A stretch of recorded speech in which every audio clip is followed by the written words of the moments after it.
آج ہم جس موضوع کو ڈسکس کریں گے، ذخائر جو موجود ہیں وہ انتہائی کنٹامینیٹڈ ہیں۔ اکثر دوائیاں باہر سے آتی ہیں، لائسنس کے تحت اگر آپ بناتے بھی ہیں تو رائلٹی باہر پے کرتے ہیں۔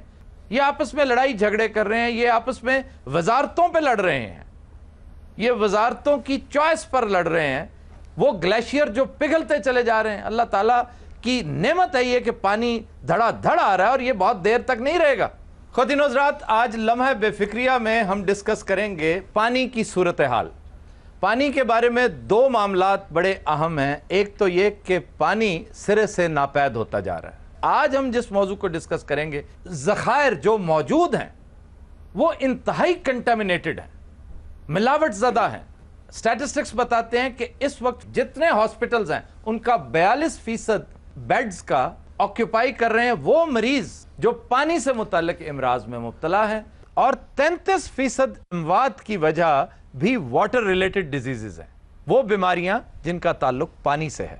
کبھی کسی نے اس اینگل پر غور کرنے کی ضرورت ہی محسوس نہیں کی کہ اگر سوسائٹی کا 40% صاحب فراش ہو کر پڑا رہے، اگر وہ بیڈز کی زینت بنا رہے، تو یہ موسٹلی وہ لوگ ہیں جو قومی پروڈکشن کا حصہ بنتے ہیں۔ یعنی آپ بجائے ایسٹ بننے کے لائبلٹی بن کے پڑے رہیں۔ وہ 40% مائنس ہوتا ہے آپ کی جی ڈی پی سے، اور اس کے اوپر بار ایک بہت بڑا بوجھ بن جاتا ہے آپ کا علاج، کیونکہ جو بیماریاں ہیں وہ ڈائریا ہے، ڈائسینٹری ہے اور ہیپیٹائٹس ہے۔ یہ وہ بیماریاں ہیں جن کے اوپر بہت پیسہ خرچ ہوتا ہے۔ اکثر دوائیاں باہر سے آتی ہیں، لائسنس کے تحت اگر آپ بناتے بھی ہیں تو رائلٹی باہر پے کرتے ہیں۔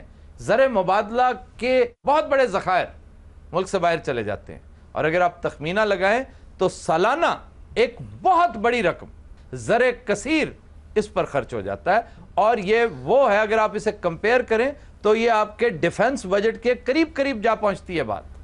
لیکن ٹریجڈی جو پریشانی کا باعث ہے، جو افسوس کا مقام ہے، وہ یہ کہ ہمارے یہ سیاستدان، ہمارے یہ سوشیو پولیٹیکل لیڈرز انتہائی فروئی نوعیت کے معاملات میں الجھے ہوئے ہیں۔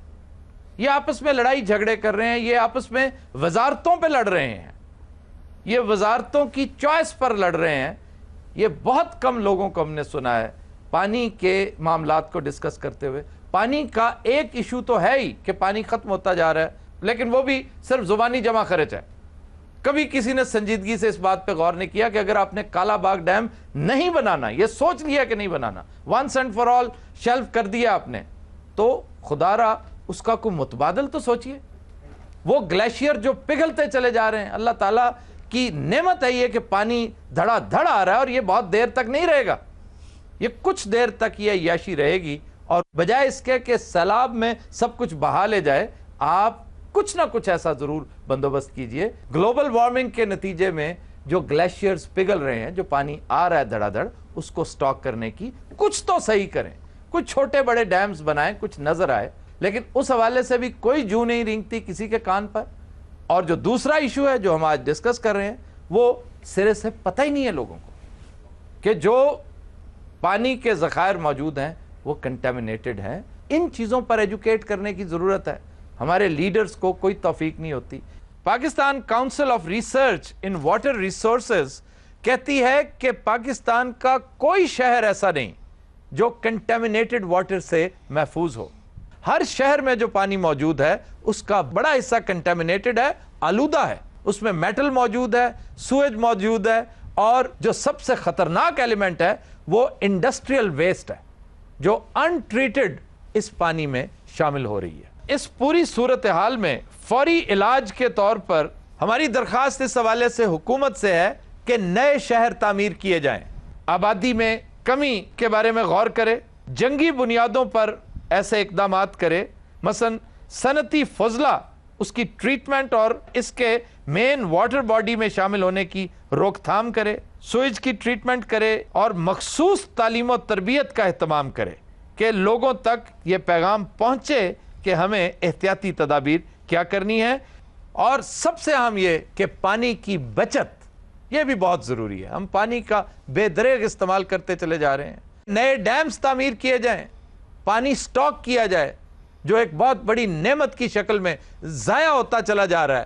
یہ گلوبل وارمنگ کے نتیجے میں جو گلیشیئرز پگھلتے چلے جا رہے ہیں یہ پانی سیلاب کی شکل میں بجائے اس کے کہ ایک رحمت بن کر آئے اور ہم اس کو سٹاک کریں یہ زحمت بن کے آتا ہے اور خس و خاشاک کی طرح بہا کر لے جاتا ہے سب کچھ. اس کی طرف بھی توجہ دیں. خواتین و حضرات, we'll take a break, stay with us.